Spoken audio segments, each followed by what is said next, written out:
Olá, boa tarde para você que nos acompanha nesta terça-feira, 11 de agosto, aqui na tela da TV Novo Tempo. Muito obrigado pela sua companhia e nós vamos aos destaques de hoje. Em mapa definitivo de mais uma rodada do sistema de distanciamento controlado, 9 regiões ficam com bandeira vermelha e Cachoeira do Sul permanece na laranja. Cachoeira do Sul começa mais uma rodada de testagem de coronavírus nos residenciais de idosos. A gente traz detalhes da reforma tributária do Rio Grande do Sul, o que muda e como algumas alterações vão impactar os motoristas. E ainda a história dos voluntários que prestavam assistência a uma família depois da passagem do ciclone Bomba e acabaram socorrendo uma grávida que entrou em trabalho de parto.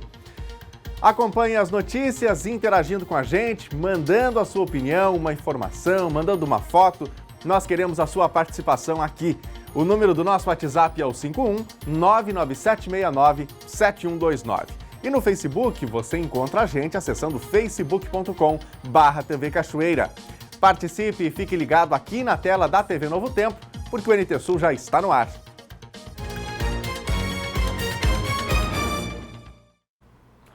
Ontem, a Secretaria da Saúde de Cachoeira do Sul confirmou mais 9 casos de coronavírus na cidade. Entre eles estão 2 profissionais da saúde e 2 meninas de apenas 3 e 6 anos de idade. Também foram notificados 22 novos casos suspeitos e 11 foram descartados. Além disso, a Secretaria da Saúde comunicou que mais 2 pacientes estão recuperados da Covid-19. Entre eles, uma profissional da saúde. Entre os casos que foram descartados ontem, está o de um paciente de 65 anos que estava internado no Hospital de Caridade e Beneficência e foi a óbito. Nós vamos ver agora como está o atual quadro de Cachoeira do Sul. O município tem, até o momento, 271 casos confirmados e 92 permanecem suspeitos. 872 já foram descartados e 168 estão recuperados. 3 óbitos foram registrados no município.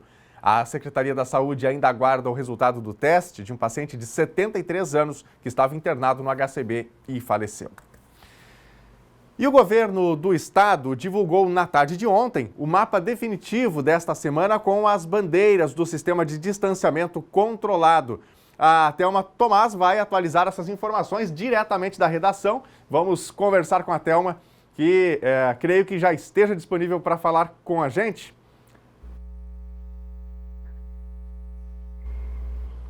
Oi, Nunes, tudo bem? Boa tarde para você que também nos acompanha em casa pelo NT Sul. Pois é, 9 regiões das 12 apontadas preliminarmente pelo governo do estado permanecem em classificação de alto risco, que é a bandeira vermelha. A gente já separou, então, o mapa definitivo apresentado ontem à tarde pelo governador Eduardo Leite, para que você acompanhe aí na tela de que forma ficou a classificação que vale de hoje até a próxima semana. Os municípios, então, as regiões, de Canoas, Capão da Canoa, Porto Alegre, Taquara, Novo Hamburgo, Passo Fundo, Erechim, Pelotas e Palmeira das Missões estão incluídas, então, nas bandeiras vermelhas. As demais regiões seguem bandeira laranja. Aí, nessa segunda tela que a gente separou, então, tem a migração em função dos recursos que foram acolhidos pelo governo do estado, Daniel. Ficam, então, Bagé, Guaíba e Uruguaiana, que no mapa preliminar estavam na classificação vermelha, tiveram seus recursos acatados e passaram para a bandeira laranja, que é a de médio risco. Nessas 9 regiões, sob restrições, estão 239 municípios gaúchos, onde vivem 6.700.000 gaúchos. Dessas cidades, 115 municípios, no caso, então, podem adotar os protocolos da bandeira laranja, porque se enquadram naquilo que a gente já popularizou aqui dentro da imprensa, que é a regra 00.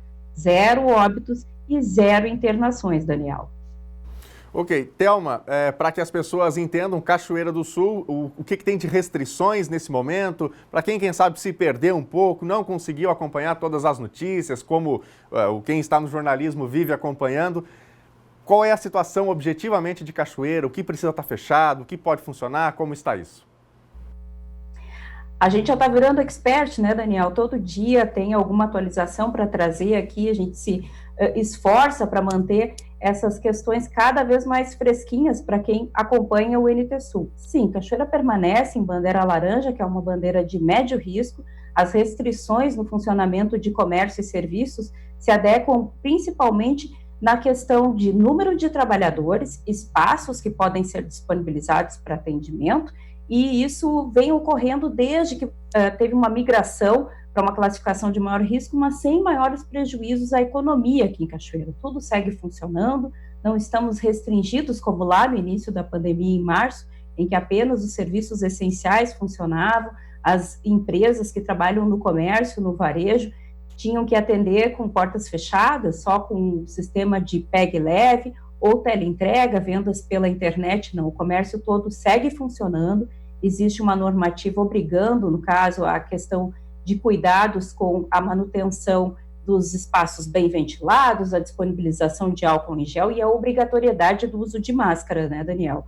A gente conversou hoje pela manhã com a coordenação da vigilância epidemiológica em função de um novo surto que colocou a cidade toda em alerta em uma casa de saúde, uma casa residencial de idosos, melhor dizendo, depois do que a gente já tinha relatado aqui do primeiro surto que foi no asilo Nossa Senhora Medianeira, em que vários residentes foram notificados, né, com um resultado positivo para a Covid-19.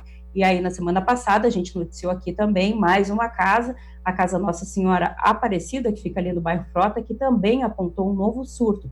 Isso indica, então, Daniel, que os cuidados precisam ser redobrados, afora os registros de óbitos. Nós já temos 3 óbitos, portanto, esse bom desempenho aí que Cachoeira teve na semana passada dentro da classificação de risco, com a melhor nota do estado, talvez não se confirme nessa próxima rodada que acontece na sexta-feira.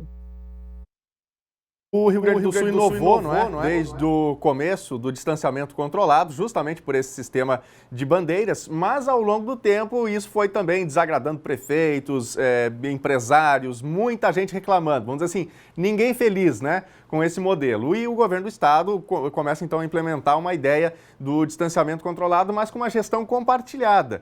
Como é que funciona isso, Thelma? Já foi definido e apresentado pelo governador Eduardo Leite na live tradicional que ele faz nas segundas-feiras e nas quintas-feiras.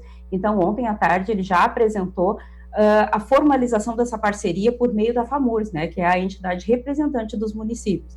Vai ocorrer da seguinte forma: o governo do estado permanece fazendo a avaliação inicial da classificação de risco de todas as regiões do distanciamento controlado no Rio Grande do Sul, mas aqueles prefeitos das regiões que se sentirem prejudicados pela classificação de risco inicialmente apontada pelo governo do estado e seu comitê técnico, podem apresentar um recurso que vai ser submetido ao comitê, ao gabinete de crise do governo do estado, para ser acatado ou não. A norma consiste no seguinte: para ficar bem didático, uma região que esteja classificada em bandeira vermelha pode adotar critérios e restrições de até a bandeira anterior, que seria a bandeira laranja. Se fosse o caso de uma região classificada em bandeira preta, e utilizaria os protocolos da bandeira vermelha. Mas não há a autonomia dos prefeitos em fazer isso de forma independente. Cada região precisa reunir todos os seus prefeitos e, numa maioria de votação de 2/3, pode, então, através de um recurso que deve ser fundamentado por um comitê técnico que vai ser organizado dentro de cada uma das regiões, impetrar, então tentar, junto ao governo do estado, essa alteração. Depois de chancelado, então, este novo protocolo pode ser adotado na região que se sentir responsabilizada. Alguns especialistas, Daniel, têm apontado essa mudança como a migração do modelo de distanciamento controlado técnico para a fase política, já que essas demandas estão fugindo um pouco daquela restrição e daquele caminho sempre defendido pelo governador de que a gestão seria apenas do governo do estado em função da responsabilidade técnica e da manutenção das vidas. A pressão foi tanta que essas mudanças estão sendo implementadas paulatinamente, mas conduzidas muito pela questão política. O Ministério Público de Contas, inclusive, já apontou que não é adequada essa gestão compartilhada do modelo, uma vez que cabe ao Estado a responsabilidade na condução das medidas de controle de uma epidemia.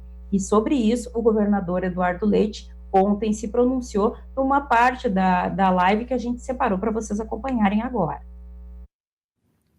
Respeito à manifestação do Ministério Público, mas Entendo que nós estamos num momento em que é possível, já foram bem assimiladas as características do nosso modelo de distanciamento, os prefeitos não são inconsequentes, têm suas responsabilidades, têm a cobrança também de órgãos de controle sobre eles, da sociedade, da imprensa, e devem fazer essa definição de protocolos com análise regional, ou seja, nenhum prefeito individualmente poderia, ao observar que outros prefeitos estão fazendo restrições, ele evitar restrições, porque ele vai ter que cumprir os protocolos que regionalmente forem estabelecidos, no mínimo os protocolos que regionalmente forem estabelecidos. Ele poderá ser até mais restritivo que a sua região, mas não menos restritivo do que a sua região. Isso, como eu já falei, tem o intuito de manter esse espírito de solidariedade, de compreensão, de esforço conjunto. Aí, portanto, o governador do Rio Grande do Sul, Eduardo Leite, falando sobre essa mudança no gerenciamento do sistema do distanciamento controlado, como a Thelma Tomás estava nos atualizando aqui. Quer dizer, não dá para os prefeitos abrirem a porteira, dizer não tem mais pandemia, não é? No máximo, regredirem até a bandeira anterior. Thelma, obrigado pelas informações. Mais algum detalhe? Nunes, me despeço com uma informação que chegou agora há pouco da assessoria do governo do estado sobre regramento das bandeiras vermelhas. Duas mudanças ocorrem agora no sentido do atendimento em restaurantes e do comércio de maneira geral para aquelas regiões que estão classificadas em bandeira vermelha. O atendimento presencial fica restrito até 5 dias na semana, no máximo 7 horas por dia, entre 9 e 17 horas, tanto para restaurantes como para o comércio em geral. Obrigado pelas informações. Boa tarde. Bom, nós seguimos aqui com as informações.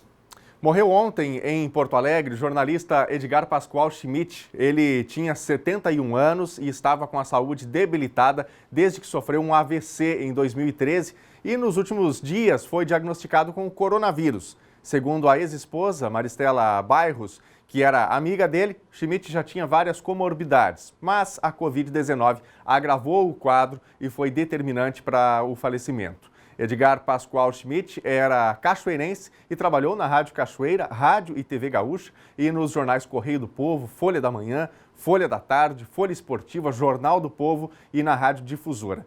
Também atuou nas emissoras de televisão SBT, Guaíba e Tarobá de Cascavel. Comentarista esportivo e radialista, ele participou da cobertura de 6 Copas do Mundo.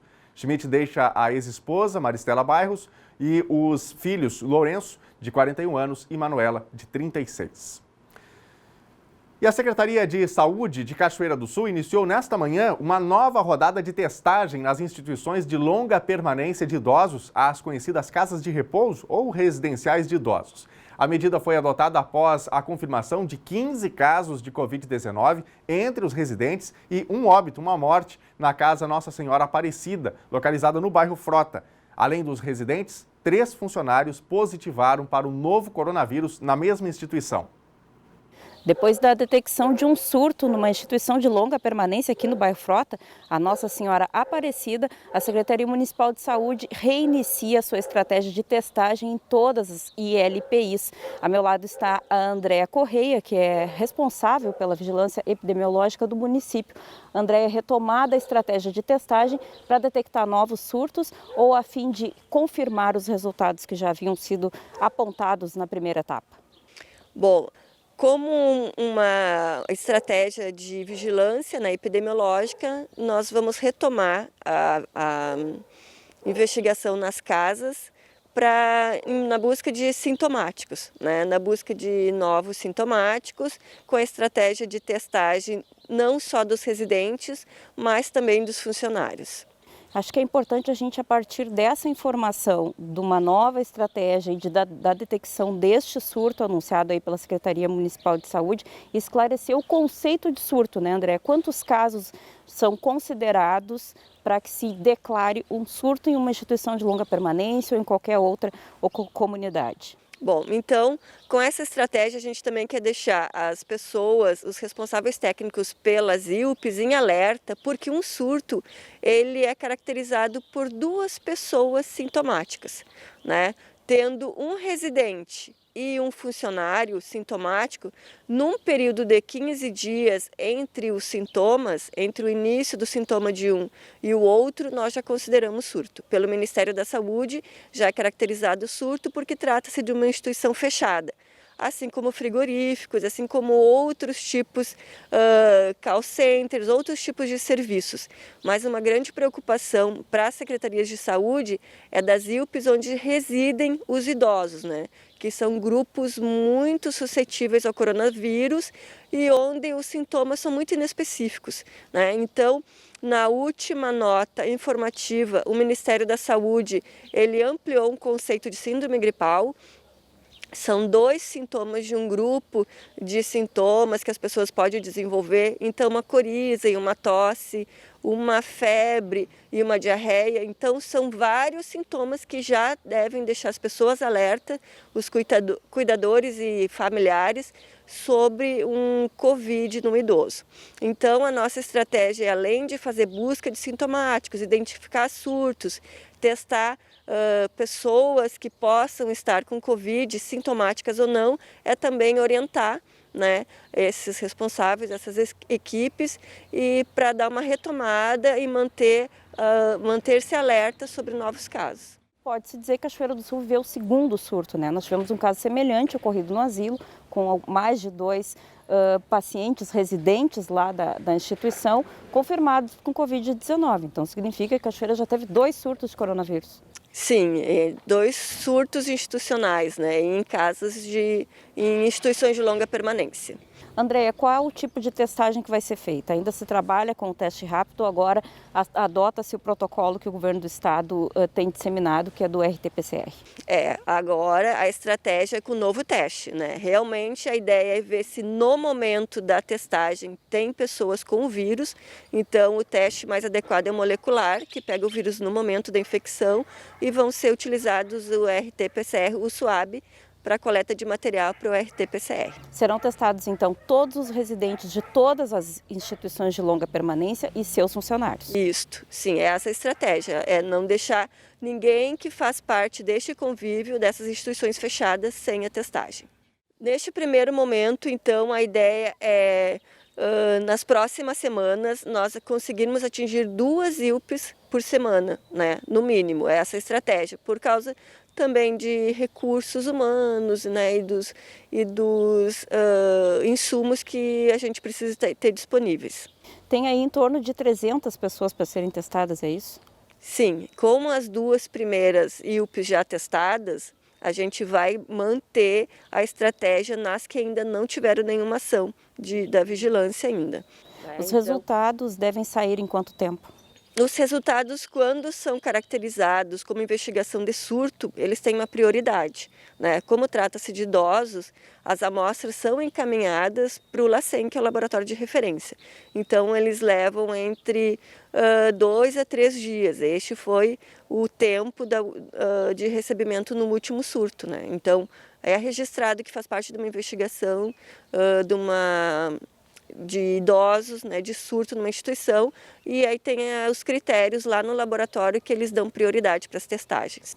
A partir dessa visita que vai ser feita pela epidemiologia nas casas, se verificado algum sintoma, se verificado alguma mudança, existe alguma orientação ou tudo que se vai fazer hoje é fazer a testagem dos residentes e dos funcionários? Não, a estratégia, né, além da testagem das pessoas, é revisar se os planos de contingência, né, eles estão sendo cumpridos como foram propostos pelos responsáveis técnicos, né. Cada instituição de longa permanência deve já ter entregue um plano de contingência aqui no Departamento de Vigilância, onde eles foram avaliados, né, e a estratégia que foi colocada nos documentos, elas devem estar contempladas na ação, né, na própria residência. Então, uma dos objetivos também dessa visita é ver se o plano está adequado, né, se a casa está tendo condições de botar em prática o que foi planejado. Então, André, muito obrigada pelas informações. É isso aí, Daniel. Então, Secretaria da Saúde implementando ações mais específicas de olho no Covid-19 nas instituições de longa permanência de idosos aqui em Cachoeira do Sul. Obrigado, Thelma, pelas informações. E olha só, apesar das desconfianças da comunidade científica estrangeira, o presidente russo Vladimir Putin anunciou nesta terça-feira que o país desenvolveu uma vacina que provoca imunidade duradoura. Ele revelou que até a própria filha recebeu a vacina e que apresentou apenas um pouco de febre. O presidente da Rússia, Vladimir Putin, anunciou nesta terça-feira que o país desenvolveu a primeira vacina contra a Covid-19 e que ela provoca uma imunidade duradoura.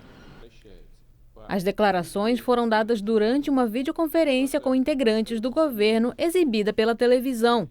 Putin afirmou, inclusive, que uma de suas filhas recebeu a vacina e que apresentou apenas um pouco de febre.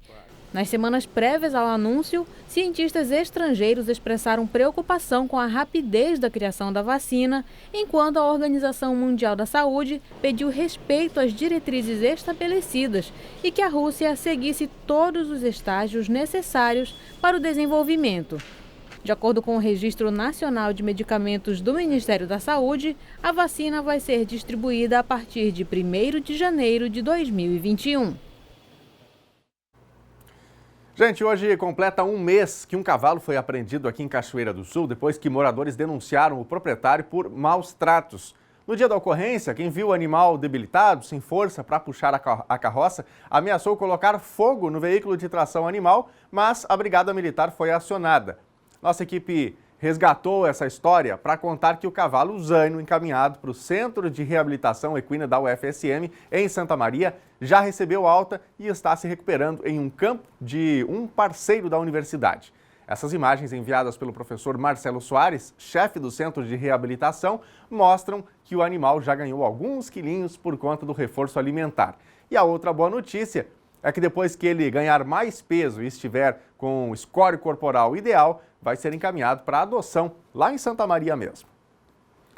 Bom, quero destacar que você pode participar com a gente aqui no NT Sul. Já tem o nosso primeiro bloco de interatividade. Portanto, pegue o seu celular, mande mensagem para a gente. O WhatsApp é o 51997697129. A gente confere agora o quadro Raio X da Saúde com Francisco Bastos. Na edição de hoje, ele fala sobre a gestão da saúde pública em Cachoeira do Sul e que políticas têm sido implementadas.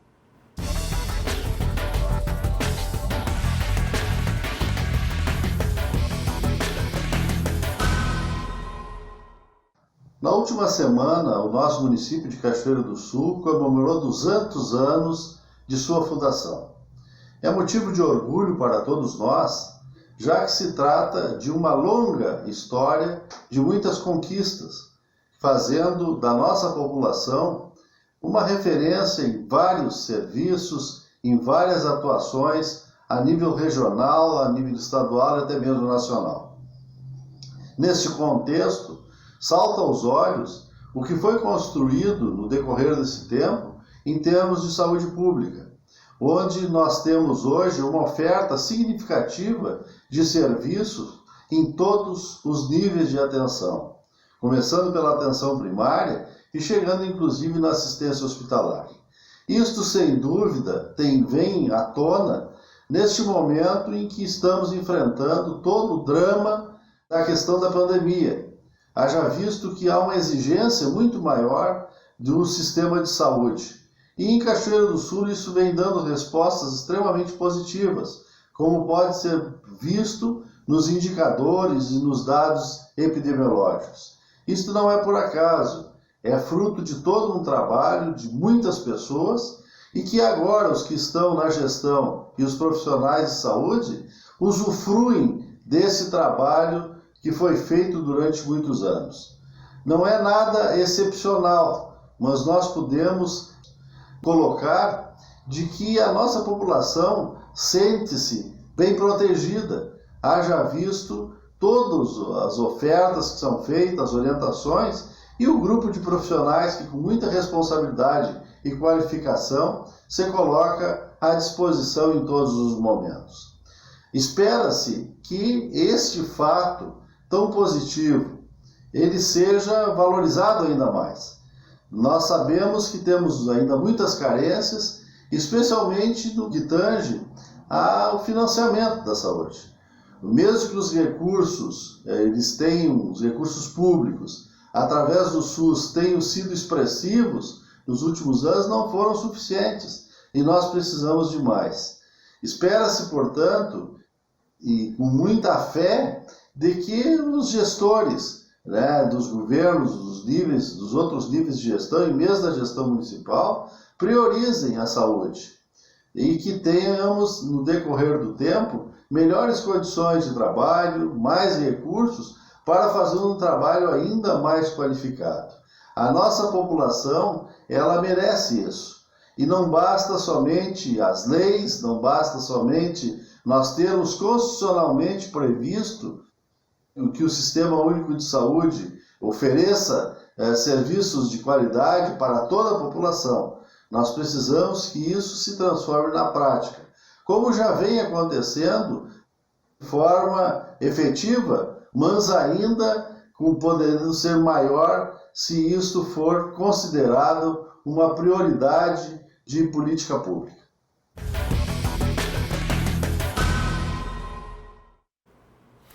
A gente sabe que tem ainda algumas carências, mas também tem muita coisa para o cachoeirense se orgulhar, não é? E você, já precisou do Serviço Público de Saúde aqui de Cachoeira do Sul? Como é que foi a sua experiência? Conte pra gente, mande a sua mensagem para o nosso WhatsApp no número 51, no código de área 51 99769-7129. Está na telinha, é só salvar aí no seu smartphone. E pelo Facebook você também participa comentando a nossa transmissão ao vivo em facebook.com/TV Cachoeira. Quero começar mandando um abraço aqui para Shirley Lemos. Ela está nos acompanhando lá do Rio de Janeiro, está ligada aqui no Instagram da TV Cachoeira. Obrigado pela participação, um abraço para Shirley e a gente agradece aqui pelo carinho. A Cristiana Rodrigues está dizendo aqui o seguinte: os casos só aumentam, falando sobre o coronavírus, né? O povo anda sem máscaras aos fins de semana e só festa, ninguém respeita as regras, o povo sai à noite para beber, se juntam de carro e motos. Até quando isso? A fiscalização, por que não está atuando? Questiona aqui a Cristiana. Obrigado, Cristiana, pela sua mensagem, pelo seu questionamento, destacando a versão oficial, não é? Que a gente sempre ouve dos governantes, da administração pública, que a fiscalização é pouca, não dá conta, não é, de atender todos os casos, o grande número de pessoas que ainda têm desrespeitado as regras, né, para a gente vencer aí o coronavírus. Vamos para a tela? Uma pessoa que pediu aqui para não se identificar, destacando aqui o seguinte: há anos, os moradores do bairro Noêmia sofrem com o descaso da RGE. Ocorrem curtos na rede, às vezes chega a acontecer 2 vezes por semana, colocando em risco a vida do pessoal que mora perto, além da perda de eletrônicos dentro de casa. Depois dos curtos, falta energia. A RGE vem, liga a energia e vai embora, sem trocar a fiação. E aí essa pessoa mandou pra gente aqui um vídeo do que acontece aqui no bairro Noêmia, em Cachoeira do Sul, né? Parece um temporal, mas não é temporal não é raio. Trata-se de curtos, né, na fiação elétrica externa, da rua, né? A rede que pertence aí, portanto, à RGE. Um caso que precisa ser solucionado, né? E destacando aos moradores aí do bairro Noêmia, havendo a queima de um eletrodoméstico, é necessário ir até até a loja da RGE, fazer esse registro para que o valor seja ressarcido. Mas, é claro, né, a situação precisa ser resolvida para que uma situação mais complicada aí não venha a ocorrer, né? No próximo bloco, os detalhes da reforma tributária do Rio Grande do Sul. O que muda e como algumas alterações vão impactar os motoristas. E ainda a história dos voluntários que prestavam assistência a uma família depois da passagem do ciclone Bomba e acabaram socorrendo uma grávida que entrou em trabalho de parto. O NT Sul volta em instantes, fique com a gente.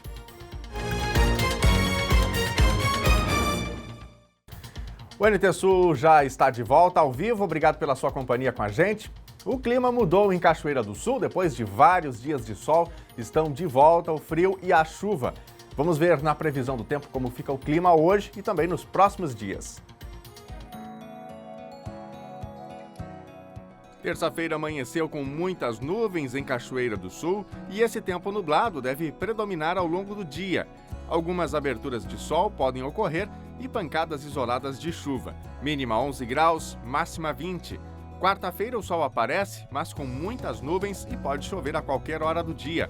A mínima é 9 graus e a máxima 14. Quinta-feira vai ter sol entre nuvens, mas não há inicialmente a previsão de chuva. Temperatura mínima 10 graus e máxima 17. Veja agora como fica o tempo hoje em todo o Rio Grande do Sul. Uma frente fria muda o tempo e encerra nesta terça-feira a longa sequência de dias de sol e temperaturas altas no estado. A chuva já chegou pela manhã em regiões como o oeste, centro e também no sul gaúcho. Algumas áreas devem ter melhora rápida ao longo do dia, mas a chuva retorna à noite. De acordo com a Metsul Meteorologia, há risco de temporais isolados de granizo e raios em localidades isoladas. Rajadas de vento sul ajudam a derrubar as temperaturas. As máximas ocorrem no início da tarde e as mínimas ao fim do dia. Na capital gaúcha, Porto Alegre, temperatura máxima de 21 graus. Também 21 em Uruguaiana, na fronteira oeste, e em Passo Fundo, no norte do estado. Em Santa Maria, na região central, 19. Em Tramandaí e Torres, litoral norte, 20 graus. Também 20 no sul do estado, em Pelotas e Rio Grande.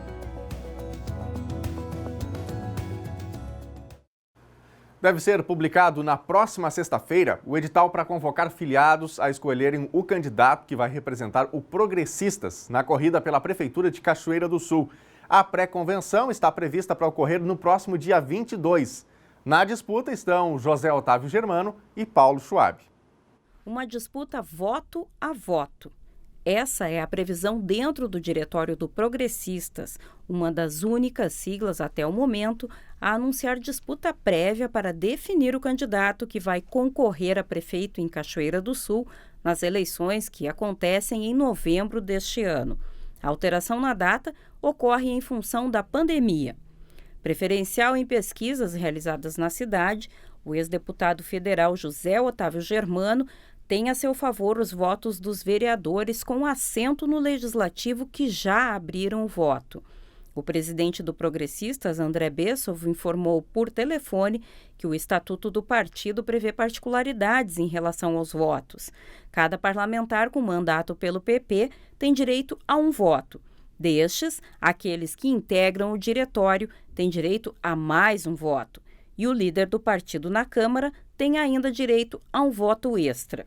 Carlos Alberto, então, vota como líder de bancada, vereador pelo partido e membro do diretório. Marcelinho da Empresa vota como vereador e membro do diretório. Da mesma forma, Luiz Paixão, que tem direito a um voto como vereador e outro como membro do diretório. Itamar Luz, mais recentemente incorporado ao Progressistas, vota como vereador com assento pelo partido. Com isso, José Otávio teria, a partir das confirmações dos votos dos vereadores anunciados, 8 votos garantidos na disputa, que permite a votação de 45 membros integrantes do diretório. O agropecuarista Paulo Schwab, que apresentou o nome mais recentemente ao partido para concorrer a prefeito, promoveu em sua página na rede social Facebook uma pesquisa informal que dá conta de que seu nome é o preferencial para a corrida pela prefeitura. Na pesquisa, com 422 votos registrados, ele aparece com 64% da preferência, destacando que a pesquisa do candidato não está restrita a membros do diretório, que serão os responsáveis pela decisão na tarde do próximo dia 22 de agosto. E a gente já vai ver aqui na nossa tela mais alguns recados dos nossos telespectadores. Já mandou sua mensagem pra gente? Se não mandou ainda, dá tempo, viu? O número do nosso WhatsApp é o 51997697129. E no Face você também pode mandar a sua mensagem em facebook.com/TV Cachoeira. Vou começar mandando alguns abraços para os amigos aqui do Facebook. Gleica Kinsgen, lá de São Lourenço do Sul, grande abraço, obrigado pela companhia e por estar com a gente aqui na Novo Tempo. Quem mais manda mensagem pra gente também no Facebook? O Celso Gomes de Pinhalzinho, Santa Catarina. Obrigado, Celso. Um abraço para você aí. Uma boa terça-feira. Vamos agora para a tela, vamos ver as mensagens que estão chegando pra gente. A Maria, de Cachoeira do Sul, minha família e eu estamos ligados no programa. Manda um abraço para minha mãe, Jurema, do bairro Promorar. Abraço mandado, Maria. Grande abraço para você, também para a Jurema, ligadas com a gente aqui na TV Novo Tempo. Quem mais? O Aldori diz aqui o seguinte: Daniel, depois que a gente pega o coronavírus, quantos dias leva para aparecerem os primeiros sintomas? Então, Aldori, a informação que a gente tem do Ministério da Saúde, que principalmente a transmissão, não é, de pessoa para pessoa, nossa produção já apurou aqui essa informação para que a gente traga aqui em detalhes para você. o seu período de incubação, que é o tempo, né, para que os primeiros sintomas apareçam, pode ser de 2 até 14 dias. Então esse é o período, depois que a pessoa se contaminou, não é, para que os primeiros sintomas aconteçam. Mas aí a observação é a seguinte: tem pessoas que não manifestam sintomas e ainda assim podem estar transmitindo. Mas o período aí de 2 a 14 dias seria, portanto, a resposta, né, mais adequada, conforme o Ministério da Saúde. Bom, vai mandando sua mensagem, daqui a pouquinho a gente coloca mais recadinhos na nossa telinha. O primeiro depósito referente à folha de julho dos servidores do Estado do Rio Grande do Sul foi realizado hoje, no valor de R$ 1.500. Com esse pagamento, o governo quita os salários de quem recebe até este valor, até R$ 1.500. Quem recebe além disso vai ter o restante do pagamento em sistema de parcelas. A próxima parcela, no valor de R$ 3.750, vai ser depositada amanhã. Já no dia 13, uma nova parcela no valor de R$ 3.250 vai ser depositada, quitando o salário de 93% dos servidores do Estado. Dentro do pacote de medidas da reforma tributária entregue à Assembleia Legislativa ontem pelo governador Eduardo Leite, algumas vão impactar diretamente os motoristas, como a redução na alíquota de ICMS dos combustíveis e o aumento do IPVA. Ampliação na alíquota de 3% para 13,5% no valor do Imposto sobre a Propriedade de Veículos Automotores, o IPVA, e uma projeção de queda nos percentuais do ICMS sobre os combustíveis, hoje de 30% e pós-reforma para 25%. Esses são alguns dos pontos que integram a proposta de reforma tributária encaminhada na tarde de segunda-feira ao Parlamento Estadual pelo Governo do Estado. Em coletiva antes da entrega oficial do projeto, o governador Eduardo Leite apresentou uma ferramenta que pretende facilitar o entendimento da mudança. Um simulador em que cada cidadão poderá fazer os cálculos de acordo com sua realidade. No simulador, é possível calcular gastos com combustível, telefone, despesa com veículo, prevendo inclusive o custo do pagamento do IPVA pós-reforma. No endereço www.cefaz.rs.gov.br/reforma tributária/simulador, o contribuinte pode simular as mudanças que ocorrerão na tributação a partir da proposta do governo Eduardo Leite. Para um veículo cujo valor é de 40 mil, por exemplo, e adquirido no ano de 2018, o IPVA, de acordo com a experiência de simulação, passará de R$ 1.200 para R$ 1.400, considerados o incremento de meio ponto percentual, que altera de 3% para 13,5% a alíquota de IPVA. Bom, você viu como a reforma tributária vai refletir especificamente no caso dos valores do IPVA, que pode ser calculado no simulador disponibilizado pelo governo do Rio Grande do Sul. Mas a proposta é bem mais ampla e tem outros pontos importantes a serem analisados pela Assembleia Legislativa.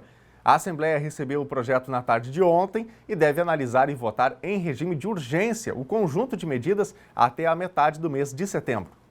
Com mudanças pontuais na proposta original, o governo Eduardo Leite protocolou nesta segunda-feira, na Assembleia Legislativa, os 3 projetos que compõem a reforma tributária do Estado, a mais ampla revisão já feita no Estado do Rio Grande do Sul.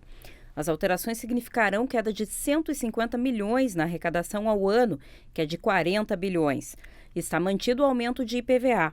Apresentados em regime de urgência, os textos passam a trancar a pauta de votações em 30 dias. Com o regime de urgência, os textos deverão ser votados até a metade de setembro e precisam de maioria simples para aprovação. Mesmo assim, alguns parlamentares já manifestaram resistência.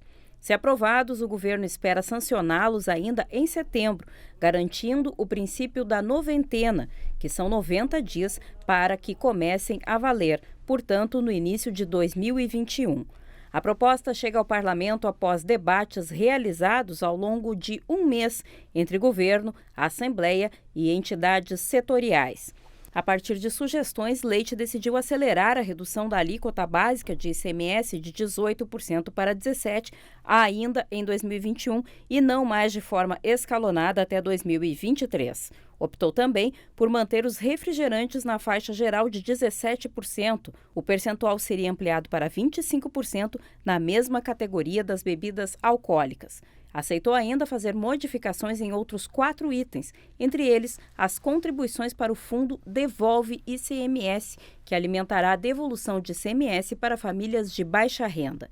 Para compensar as perdas, o governador manteve a intenção de elevar o IPVA e o Imposto sobre Heranças e Doações, o ITCD, cuja alíquota terá incremento passando dos atuais 4% para 8% de forma escalonada. Sem isso, as perdas anuais poderiam chegar a 3 bilhões. A gente está reduzindo a tributação de ICMS. O ICMS vai cair, com a nossa proposta, 1 bilhão. A gente está compensando essa perda de ICMS, entre outras formas, com o IPVA e com o ITCD. Por quê? Porque nós entendemos que é mais justo cobrar mais sobre o patrimônio do que sobre o consumo.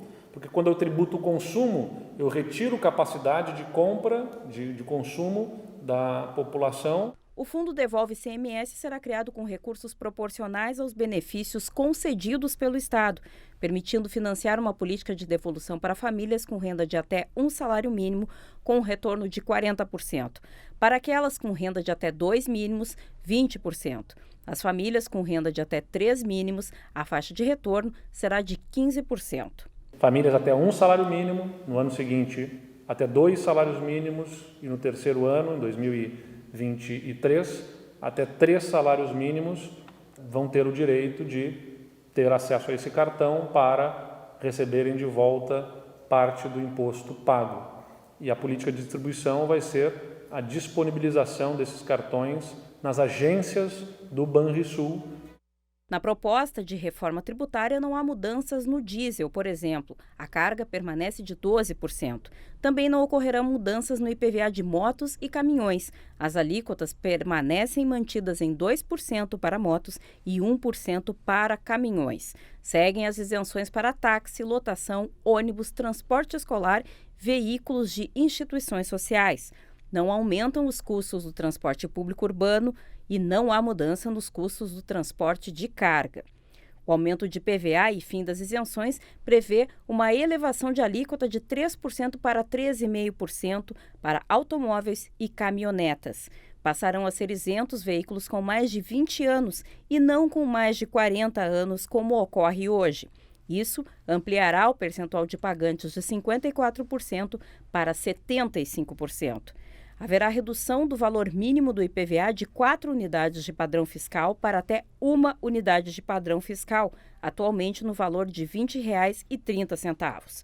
Ocorrerá também a redução dos benefícios do bom motorista. Com 3 anos sem infrações, o desconto cairá de 15% para 5%, 2 anos sem infrações de 10% para 3% e 1 ano sem infrações de 5% para 2%. Conforme o governo, o impacto das novas alíquotas e das demais medidas na arrecadação chegará a 744 milhões anuais a partir de 2021. Para o consumidor em geral, as principais mudanças chegam com a redução de 5 para 2 faixas de alíquotas básicas, de 17% e 25%. Hoje, a alíquota geral é de 18%, elevada em 2015, com uma vigência prevista até o final deste ano. Aprovada a proposta de reforma, ela passa a 17% já a partir de janeiro. Outra alíquota de 25% diz respeito a combustíveis, álcool e gasolina, telecomunicações, energia elétrica, entre outros produtos. Hoje, ela é de 30%. Passará a 25% já em janeiro de 2021, também sem transição. Com isso, na prática, itens como gasolina, álcool, conta de internet e de energia elétrica terão a tributação reduzida. Já o gás de cozinha, que hoje tem carga menor, sofrerá aumento.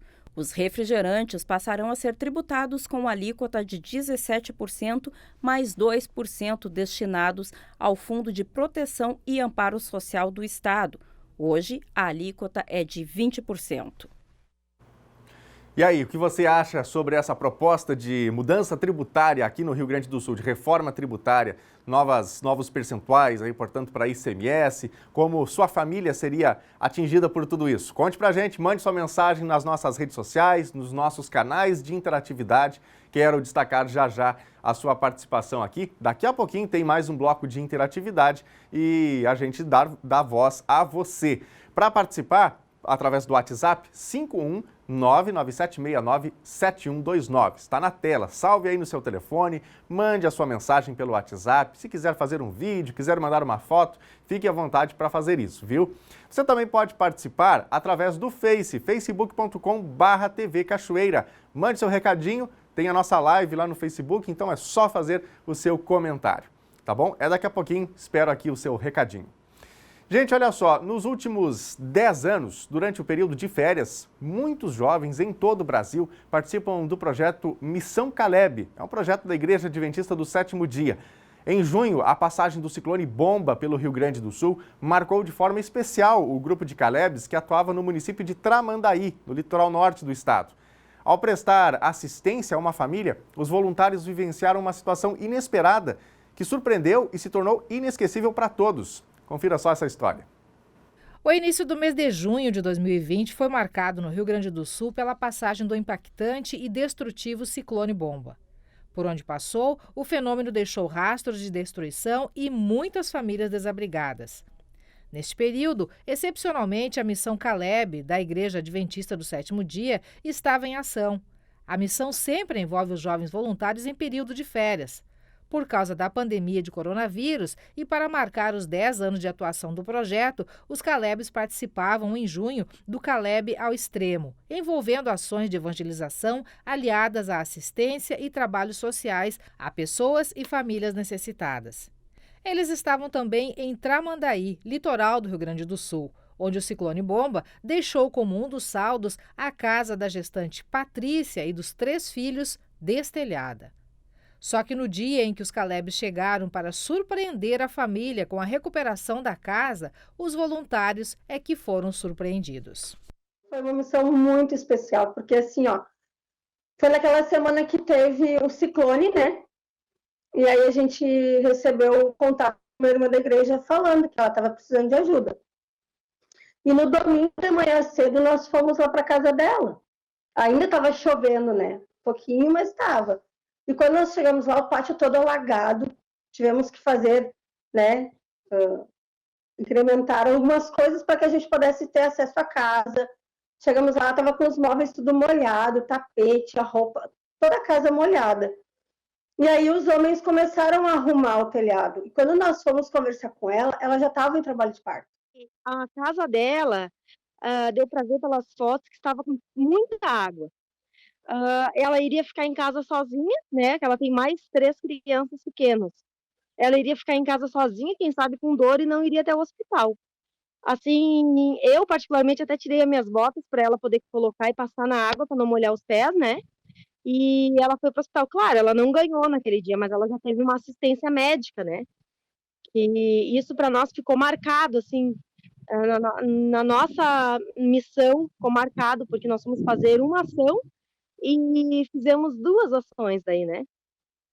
A gestante retornou para casa à noite e o bebê só nasceu poucos dias depois. Mas, paralelamente a tudo isso, os voluntários seguiam em ação na missão de assistir aquela família.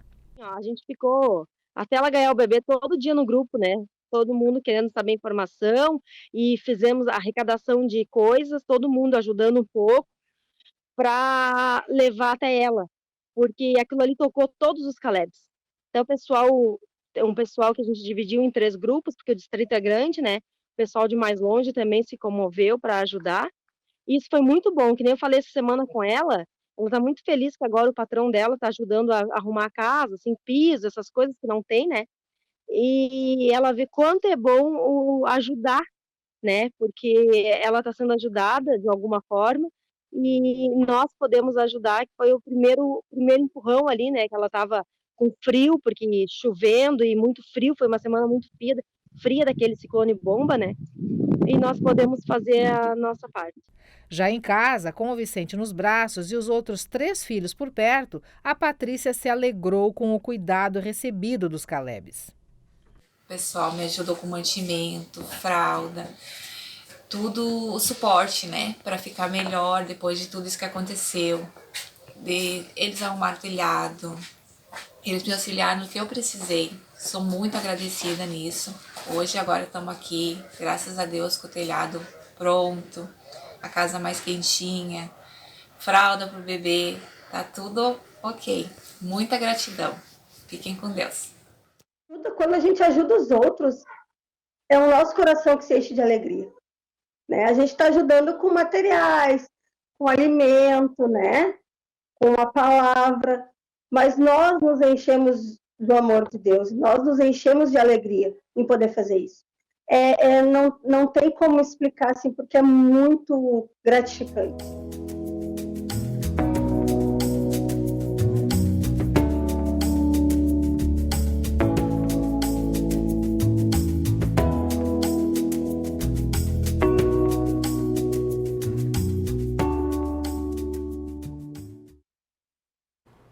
Que legal, né? Nosso abraço, inclusive, aí para Patrícia e também para o pequeno Vicente, não é? E um belíssimo trabalho realizado pelos integrantes do Missão Caleb, né? São grupos de pessoas, de jovens, né, que certamente fazem a diferença por onde passam, né, e por onde atuam. Solidariedade acima de tudo. Como precisamos aprender e como precisamos manifestar solidariedade, não é?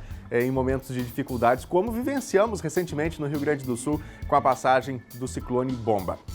Muito bem, é hora aqui de interatividade no NT Sul, hora do seu recado, hora do seu olhar sempre atento àquilo que acontece onde você está e de colocar o seu recado na nossa telinha. Portanto, vamos ver o que já chega pra gente através do nosso WhatsApp. Uma pessoa pede aqui para não se identificar e diz aqui o seguinte: sobre a falta de energia no bairro Noêmia, tem certas informações que não são divulgadas. As equipes percorrem a rede e, na maioria delas, encontram ligações clandestinas. As equipes retiram e voltam a ligar. Aí as pessoas não podem reclamar, não é, de quem faz errado, ou reclamam com quem faz errado. E aí tem aqui uma foto, inclusive, que chega pra gente. Deixa eu ver se é dessa mesma participação.